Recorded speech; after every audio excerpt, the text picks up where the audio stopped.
समस्या पश्चिमी राजस्थान की मैं आपके संज्ञान में लाना चाहूंगा। जब से हमारी सरकार बनी है, पश्चिमी राजस्थान के लोग बहुत खुश थे कि साहब ये सरकार उनके हित के लिए, अधिकारों के लिए कई नए कदम उठाएगी। पर मुझे कहते हुए बड़ा दुख है कि वो तमाम चीजें, तमाम आशाएं, तमाम इरादों पे कहीं ना कहीं पानी फिरता दिख रहा है।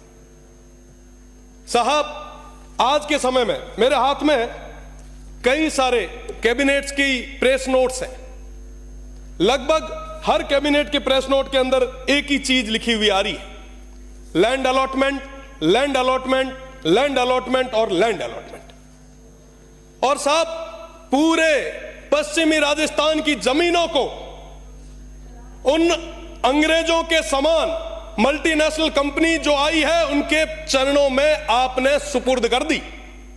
हमारे वो लोग जो काल के थपेड़ों से निकल के आए थे, जो इतने साल तक वहां दूर दराज क्षेत्र में, रेगिस्तान में बैठे थे, वो इस आशा और उम्मीद के साथ बैठे थे कि साहब आप आएंगे, कुछ नया लाएंगे। कैबिनेट्स की मीटिंग में उनके लिए कई सारे नए सौगात, नई स्कीम्स, नए डेवलपमेंट प्लान्स लाएंगे। पर साहब, डेवलपमेंट के नाम पर आज उनके साथ बहुत बड़ा खिलवाड़ किया जा रहा है। आखिर गुनहगार कौन है? ये जमीनें किसकी है? किस शर्त पे दी जा रही है? वहां पे जिस गोधन की आप बात करते हैं, उस गोधन का क्या होगा? वहां के लोगों का क्या होगा? उन किसानों का क्या होगा? वहां पे रहने वाले लोगों का क्या होगा? सब कोई कभी विचार किया आपने? लाखों करोड़ों हेक्टेयर जमीन दे दी, आज भी देते जा रहे हैं। सब इस बदले में आपको मिला क्या? आज भी वो क्षेत्र बिजली के लिए तरस रहा है।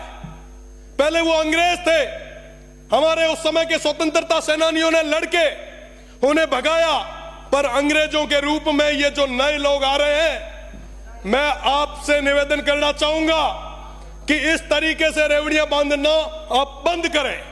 साहब, मैं इस सदन में रह के बात कर रहा हूं और मैं आपको यह भी याद दिला देता हूं कि आखिर में जब वोटों की बारी आई तो वो जनता, वो लोग वोट देंगे, ये अधिकारी और ये कंपनियां वोट नहीं देगी। साहब, उन लोगों के साथ जो गलत हो रहा है, जो अत्याचार हो रहा है, वो कभी माफ नहीं करेंगे। मैं आपको बताना चाहूंगा, लगभग सारे कैबिनेट मीटिंग, 16 जून को कैबिनेट मीटिंग हुई। पहला ही पहला डिसीजन हमारी कैबिनेट का क्या रहा? यहां पे कई सारे माननीय सदस्य भी विराजे हैं, वरिष्ठ, आप पढ़े, आप देखें, हमारे दुख को आप समझे, हमारी पीड़ा को समझे। और हम ये इसलिए कह रहे हैं क्योंकि आने वाली पीढ़ी आपसे और हमसे पूछेगी कि साहब, ये जब रेगिस्तान खत्म हो रहा था, ये वन्य संपदा खत्म हो रही थी, तो उस समय आप क्या कर रहे थे? साहब, भगवान के लिए ही सही, पर उन लोगों के साथ जो कहीं ना कहीं अनपढ़ रहे, इस तरीके का अत्याचार आप ना करें। अगर वो लड़ने के लिए आगे आ गए तो मैं आपको बता दूं कि रोकने के लिए आपका सिस्टम फेल हो जाएगा। वो मजबूत लोग हैं जो 75 और 61, 65 और 71 की लड़ाइयों में जिन्होंने अपने सिर दिए, उनको हल्के में ना आंकें, उनके साथ इस तरीके का अत्याचार ना करें, उनकी जमीनों को कोड़ियों के दाम पर आप मल्टीनेशनल कंपनियों के चरणों में न दें। मेरा पुनः आप सभी से निवेदन कि आप उनकी पीड़ा को समझते हुए ये जो अनैतिक ढंग से जो लैंड अलॉटमेंट हो रहे हैं, इसको पूर्ण तरीके से आप बंद करें, उन सीमांत के लोगों के साथ न्याय करें। बहुत बहुत धन्यवाद।